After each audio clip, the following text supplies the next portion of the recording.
मैं एक बार जगन्नाथपुरी गया था, आप भी गए होंगे।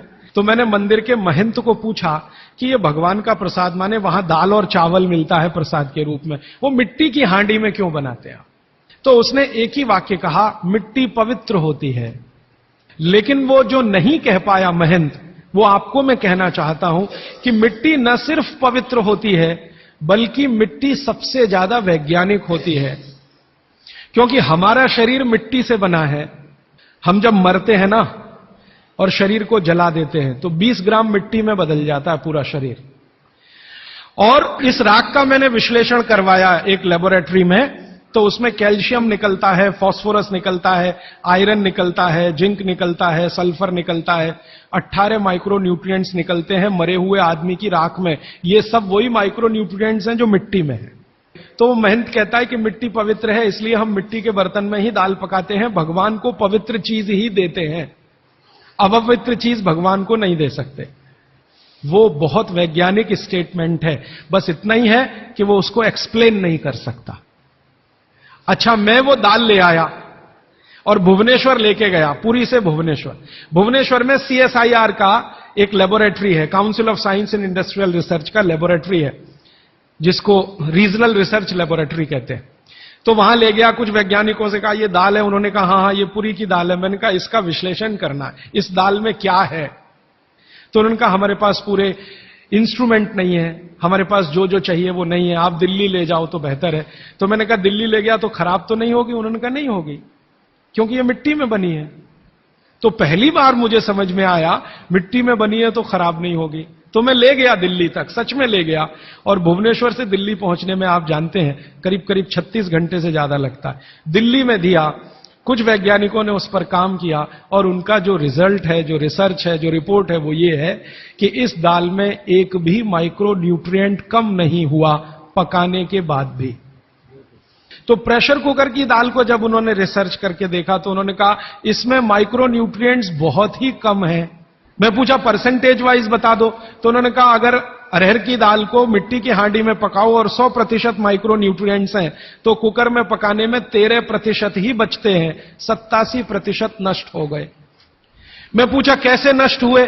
तो उन्होंने कहा ये जो प्रेशर पड़ा है ऊपर से और इसने दाल को पकने नहीं दिया, तोड़ दिया, मॉलिक्यूल्स टूट गए हैं, तो दाल तो बिखर गई है, पकी नहीं है, बिखर गई है, सॉफ्ट हो गई है। तो खाने में हमको ऐसा लग रहा है कि ये पका हुआ खा रहे हैं, लेकिन वास्तव में वो नहीं है। पके हुए से मतलब यह होता है कि जो माइक्रो न्यूट्रिएंट्स आपको कच्चे रूप में शरीर को उपयोग नहीं आते, उनको आप उपयोगी बना लें, इसको पका हुआ कहते हैं आयुर्वेद में। तो उन्होंने कहा कि ये मिट्टी की हांडी की दाल बहुत बहुत क्वालिटी में ऊंची है, बशर्ते कि आपके प्रेशर कुकर की। और दूसरी बात तो आप सभी जानते हैं, वो मुझे सिर्फ रिपीट करनी है कि मिट्टी की हांडी की बनाई हुई दाल को खा लीजिए तो जो उसका स्वाद है वो जिंदगी भर नहीं भूलेंगे आप। इसका मतलब क्या है? भारत में चिकित्सा का और शास्त्र पाक कला का ऐसा विज्ञान विकसित हुआ है जहां क्वालिटी भी मेंटेन रहेगी और स्वाद भी मेंटेन रहेगा। तब मैंने गांव गांव घूमता रहता हूं तो पूछना शुरू किया, तो बोलते हैं लोग कि ज्यादा नहीं, 30-40 साल पहले सब घर में मिट्टी की हांडी की दाल थी। मेरी दादी को पूछा तो दादी कहती है कि हम तो जिंदगी भर मिट्टी की दाल ही खाते रहे। तब मेरे समझ में आया कि मेरी दादी को डायबिटीज क्यों नहीं हुआ। तब मुझे समझ में आया उसको घुटने का दर्द क्यों नहीं हुआ। तब मुझे समझ में आया उसके 32 दांत मरने के दिन तक सुरक्षित थे, क्योंकि हमने उसका अंतिम संस्कार किया। अगले दिन जब राखी लेने गए तो सारे दांत उसके 32 के 32 निकले। तब मेरे समझ में आया कि 94 साल की उम्र तक मरते समय चश्मा क्यों नहीं लगा उसकी आंखों पे, और जीवन के आखिरी दिन तक अपने कपड़े खुद अपने हाथ से धोते हुए मरी थी। यह कारण है कि शरीर को आवश्यक माइक्रो न्यूट्रिएंट्स की पूर्ति अगर नियमित रूप से होती रहे तो आपका शरीर ज्यादा दिनों तक बिना किसी दूसरे की मदद के काम करता है। तो माइक्रो न्यूट्रिएंट्स पूरा सप्लाई मिला दाल में, जो खाई थी उसने मिट्टी की हांडी में पका पका के। और न सिर्फ दाल पकाती थी वो मिट्टी की हांडी में, बल्कि दूध भी मिट्टी की हांडी में पकाती थी। घी भी मिट्टी की हांडी से ही निकालती थी, दही का मट्ठा भी मिट्टी की हांडी में ही बनता था। अब मेरे समझ में आया कि हजारों साल से मिट्टी के बर्तन क्यों इस देश में आए। हम भी एल्यूमिनियम बना सकते थे। हिंदुस्तान में बॉक्साइट के खजाने भरे पड़े हैं। कर्नाटक बहुत बड़ा भंडार, तमिलनाडु, आंध्र प्रदेश बॉक्साइट के बड़े भंडार हैं। हम भी बना सकते थे, अगर बॉक्साइट है तो एल्यूमिनियम बनाना कोई मुश्किल काम नहीं है। लेकिन हमने नहीं बनाया क्योंकि उसकी जरूरत नहीं थी। इसलिए कुम्हारों की एक पूरी की पूरी जमात इस देश में खड़ी की गई कि तुमको भैया मिट्टी के ही बर्तन बनाने हैं। माने तुमसे बड़ा वैज्ञानिक कौन। अब ये कुम्हार जो इतने बड़े वैज्ञानिक हैं इस देश के, जो मिट्टी के बर्तन बनाकर हजारों साल से दे रहे हैं हमारे स्वास्थ्य की रक्षा करने के लिए, हमने उनको नीची जाति बना दिया। हम कैसे मूर्ख लोग, ये ऊंचा नीचा हमने डाल दिया इस देश में, इसी ने देश का सत्यानाश कर दिया। अगर प्रेशर कुकर की कंपनी जो बना रही है प्रेशर कुकर वो ऊंचा आदमी है, तो ये कुम्हार नीचा कैसे हो गया। जो सबसे बड़ा वैज्ञानिक काम कर रहा है, मिट्टी के बर्तन बना बनाकर आपके माइक्रो न्यूट्रिएंट्स को, आपके सूक्ष्म पोषक तत्वों को कम नहीं होने देने के लिए मिट्टी का सिलेक्शन करता है वो। आपको मालूम है हर एक मिट्टी से बर्तन नहीं बनते। एक खास तरह की मिट्टी है वही बर्तन बनाने में काम आती है, और एक खास तरह की मिट्टी है जो हांडी बनाती है, दूसरे खास तरह की मिट्टी में कुल्हड़ बनता है, तीसरे खास तरह की मिट्टी में कुछ और बनता है। ये मिट्टी को पहचानना कि इसमें कैल्शियम ज्यादा, इसमें मैग्नीशियम ज्यादा, इसलिए हांडी इससे बनाओ, और इसमें कैल्शियम मैग्नीशियम कम है इसलिए इसका कुल्हड़ बनाओ, ये तो बहुत बहुत बारीक और विज्ञान का काम है। ये सब कुम्हार कर रहे हैं, हजारों साल से कर रहे हैं, बिना किसी यूनिवर्सिटी में पढ़े हुए कर रहे हैं। तो हमें तो वंदन करना चाहिए, उनके सामने नतमस्तक होना चाहिए। कितने महान लोग हैं। दुर्भाग्य से सरकार की कैटेगरी में वो बैकवर्ड क्लास में आते हैं।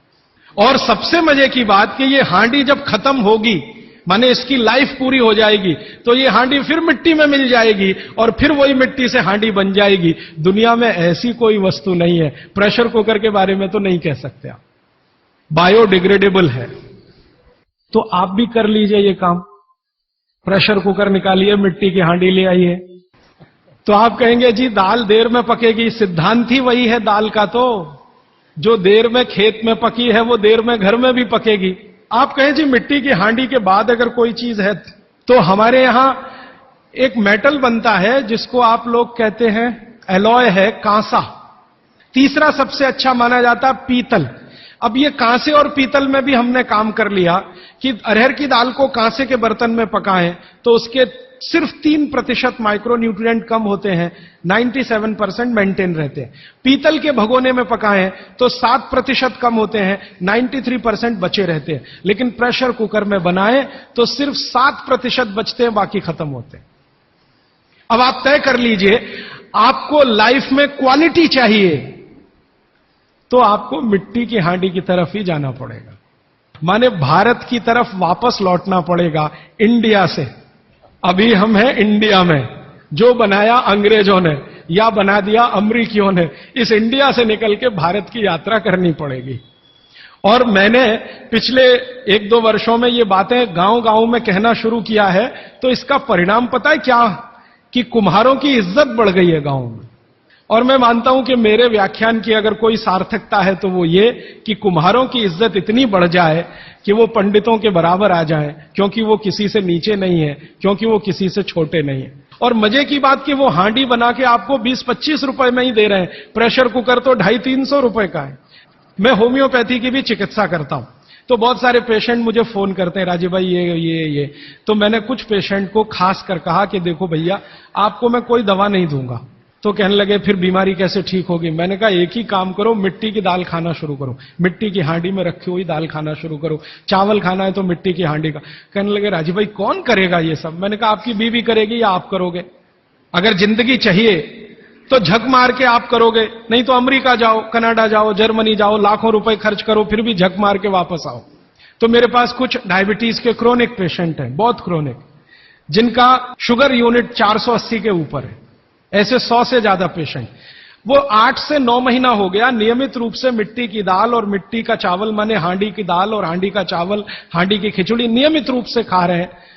और अब तो उन्होंने मिट्टी का तवा भी ले आया अपने घर में रोटी बनाने के लिए।